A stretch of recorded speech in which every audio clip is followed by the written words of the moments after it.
Halo semuanya, selamat datang kembali di YouTube channel aku. BTW guys, aku mau ngucapin congrats buat kalian semua ya, para pejuang CPNS 2021, khususnya untuk penonton setia channel ini. Nah, sekarang aku pengen nih spill sedikit ya, komen-komen dari pejuang CPNS 2021 tentunya nih, khususnya buat kalian yang sangat setia untuk menonton channel ini. Nih, yang pertama ya, ada Mbak Dewika Fatma Nadila ya. Selamat nih Mbak, udah lulus PNS 2021. Di sini dia nulis nih teman-teman. Mbak Monica, alhamdulillah, saya lulus CPNS tahun ini. Selama persiapan SKD, bahkan sampai pagi sebelum masuk ruang administrasi, saya masih nontonin video-video Mbak Monica. Masya Allah, dan hasil SKD tersebut yang menghantarkan saya menjadi CPNS tahun ini. Luar biasa nih jasa Mbak Monica terhadap saya. Terima kasih banyak Mbak Monica, terima kasih banyak yang tak terhingga. Mohon doanya pula supaya dilancarkan segala prosesnya. Amin. Nah, di sini juga ada Mas Jody Ferbiansyah. Assalamualaikum. Ingin menyampaikan berkat bimbingan atau pelajaran dari kakak, alhamdulillah tahun ini saya lulus CHSN 2021. Saya ucapin terima kasih yang sebesar-besarnya atas ilmu yang saya dapatkan dari kakak. Sekali lagi terima kasih. Sama-sama nih buat Mas Jody Ferbiansyah. Semoga segala urusan yang mulai dari pemberkasan sampai nanti nih udah menduduki kursi CPNS yang mulai bekerja, semoga semuanya bisa dilancarkan ya. Oke, ini yang terakhir. Ini ada komen dari Ahriani Halim. Alhamdulillah, berkat nonton channel Kak Monica, aku lolos SKB dengan posisi nilai urutan yang pertama. Sebelum tes SKD, nonton channel Kak Monica terus. Paling detail dan gampang dimengerti penjelasannya. Materinya juga paling bagus, mencakup semuanya. Ini juga materi SKB-nya bagus banget. Please banyakin kak. Oke, nah paling suka channel kakak. Menurutku Kak Monica ini pinter banget. Pilihan materinya bagus, ada isinya, jelas, mudah dipahami. Mudah-mudahan nanti aku juga tetap unggul nomor 1 pas SKB. Thanks a lot kak, keep it up, thank you for sharing. Well, sekali lagi congrats ya buat kalian yang udah lolos teman-teman. Aku benar-benar bersyukur ya, dan di luar ekspektasi nih bisa membantu teman-teman semuanya. Dan aku berharap juga semoga kalian yang lagi ngurusin pemberkasan semoga dilancarkan, dan yang lagi deg-degan nih nunggu penempatan di mana sih? Apakah di daerah pelosok ya, mungkin di ujung timur atau ujung barat Indonesia? Jangan khawatir teman-teman, karena memang PNS itu memang disediakan untuk mengabdi kepada negara kita. Nah, sekarang kita masuk nih ke pembahasan yang utama. Apakah CPNS tahun 2022 ini akan dibuka kembali? Ada yang penasaran? Atau ada yang udah tahu di berita selengkapnya, teman-teman? Oke, sekarang kita lihat ya. Aku di sini udah baca-baca nih dari sumber yang terpercaya. Begini teman-teman informasinya ya.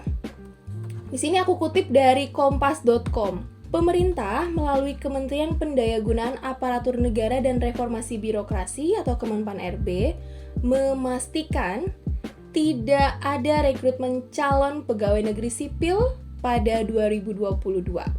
Menpan-RB Cahyokumolo menyampaikan pada tahun ini pemerintah hanya akan merekrut pegawai pemerintah dengan perjanjian kerja atau biasa kita sebut dengan P3K teman-teman. Untuk seleksi calon aparatur sipil negara atau CASN tahun 2022, pemerintah fokus melakukan rekrutmen P3K.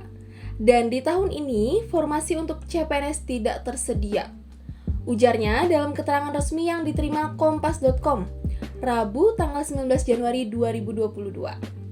Oke, nah sekarang kita pengen tahu nih 5 fakta dari lowongan CPNS 2022 yang tidak dibuka. Yang pertama teman-teman, pemerintah ini fokus melakukan rekrutmen P3K. Oke, pada 2022 ini, pemerintah hanya akan membuka pendaftaran CASN untuk merekrut pegawai pemerintah dengan perjanjian kinerja atau P3K ya. Cahyo menjelaskan dalam rekrut P3K, pemerintah berkaca dari kebijakan yang diimplementasikan oleh beberapa negara maju. Kebijakan tersebut adalah jumlah ASN, yaitu pembuat kebijakan ya, dalam hal ini adalah PNS, ini lebih sedikit. Dan jumlah government worker atau P3K lebih banyak. Nah, itu fakta yang pertama, teman-teman. Sekarang kita lihat fakta yang kedua ya. Menyederhanakan birokrasi.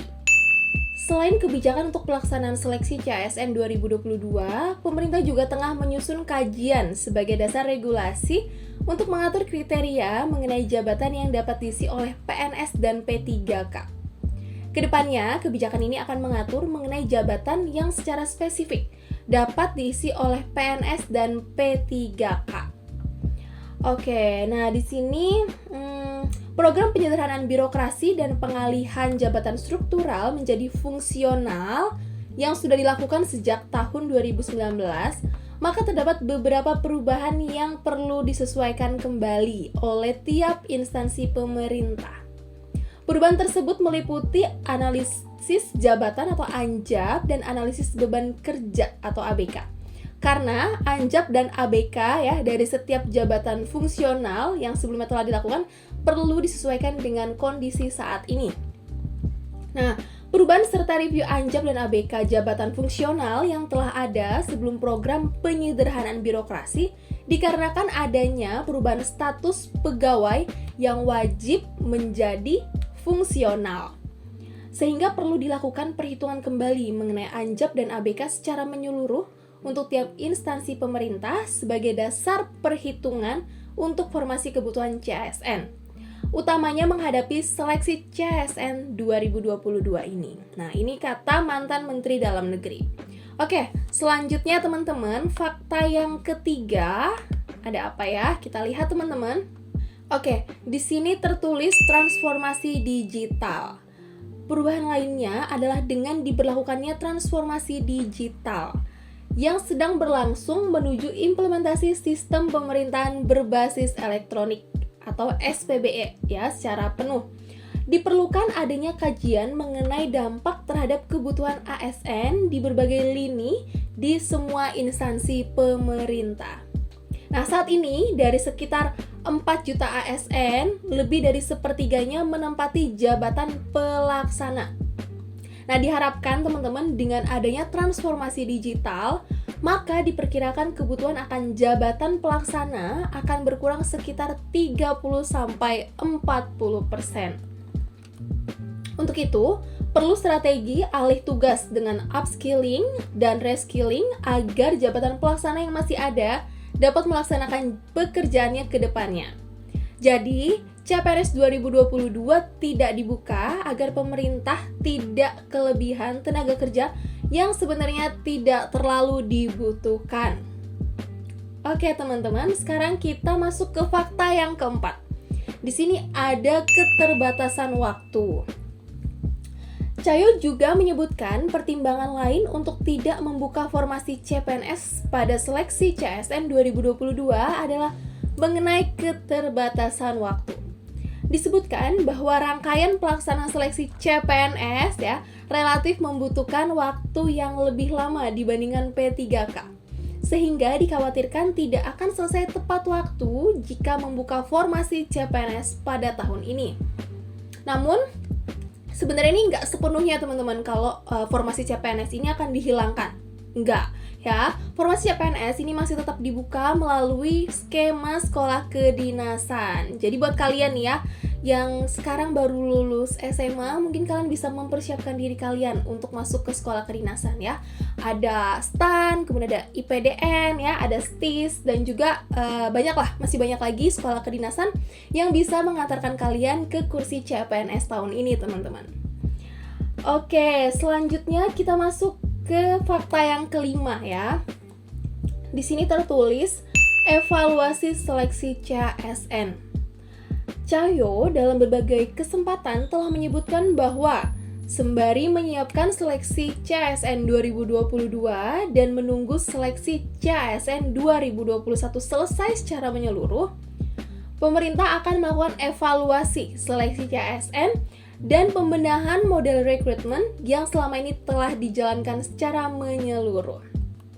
Nah, di sini ada kalimat nih dari Cahyo, yaitu evaluasi seleksi CASN ini untuk memperbaiki kebijakan, sistem, dan pelaksanaan rekrutmen untuk kedepannya. Nah, salah satu hal yang menjadi kekhawatiran pemerintah adalah rekrutmen tenaga honorer yang tak berkesudahan oleh instansi pemerintah daerah. Ya. Padahal dalam pasal 8 PP nomor 48 tahun 2005 ya, tentang pengangkatan tenaga honorer menjadi CPNS secara jelas telah dilarang untuk merekrut tenaga honorer. Nah, instansi pemerintah juga diberikan kesempatan dan batas waktu hingga tahun 2023 untuk menyelesaikan permasalahan tenaga honorer yang diatur melalui PP ya, atau peraturan pemerintah. Nah, adapun untuk memenuhi kebutuhan mengenai penyelesaian pekerjaan mendasar seperti yang dilakukan oleh tenaga kebersihan, kemudian tenaga keamanan ya, ini dialihkan teman-teman. Disarankan untuk dialihkan atau dipenuhi ya melalui tenaga alih daya atau outsourcing ya, dengan beban biaya umum. Jadi bukan dengan gaji. Nah, selanjutnya ini ada kalimat tambahan nih dari Cahyo ya. Adanya rekrutmen tenaga honorer yang terus dilakukan tentu mengacaukan hitungan kebutuhan formasi ASN di instansi pemerintah. Hal ini juga membuat permasalahan tenaga honorer menjadi tidak berkesudahan hingga saat ini. Oleh karenanya diperlukan kesepahaman atau sanksi bagi instansi yang masih merekrut tenaga honorer. Oke teman-teman. Kabarnya ini menjadi bad news atau gimana teman-teman? Jangan khawatir ya teman-teman, kita kan nggak pernah tahu nih, siapa tahu ya tiba-tiba ada perubahan lagi kebijakan nih. Siapa tahu tahun ini tetap ada rekrutmen untuk CPNS ya. Nah, kita pokoknya harus tetap mempersiapkan diri kita. Oke, untuk yang P3K teman-teman, sebenarnya soalnya ini nggak akan beda jauh dengan CPNS teman-teman ya. Jadi kalian tetap persiapkan diri kalian, sekalipun misalkan CPNS tahun ini nggak buka, tapi kan tahun depan mungkin aja buka teman-teman ya. Dan sebenarnya P3K itu nggak seburuk yang teman-teman bayangkan. Jadi buat kalian nih yang masih penasaran dan pengen tahu ya, apa sih perbedaan dari CPNS dan juga dengan P3K, dan pengen tahu nih apa sih kelebihan dari P3K, yuk saksikan terus videoku selanjutnya ya. Oh ya, aku juga mau minta maaf ke teman-teman semua karena tahun kemarin ya 2021 aku belum banyak sharing nih untuk soal-soal SKD ya maupun juga soal-soal SKB, karena kebetulan aku bentrok juga dengan kuliahku karena lagi nyusun skripsi juga teman-teman. Jadi aku harapkan teman-teman doain aku biar bisa segera wisuda dan bisa lebih punya waktu banyak nih buat sharing dengan teman-teman semua. Jadi terima kasih banyak buat kalian yang udah menonton video aku ya. Dan saksikan terus video-videoku berikutnya yang tentunya pasti akan bermanfaat buat kalian semua. Stay tune teman-teman.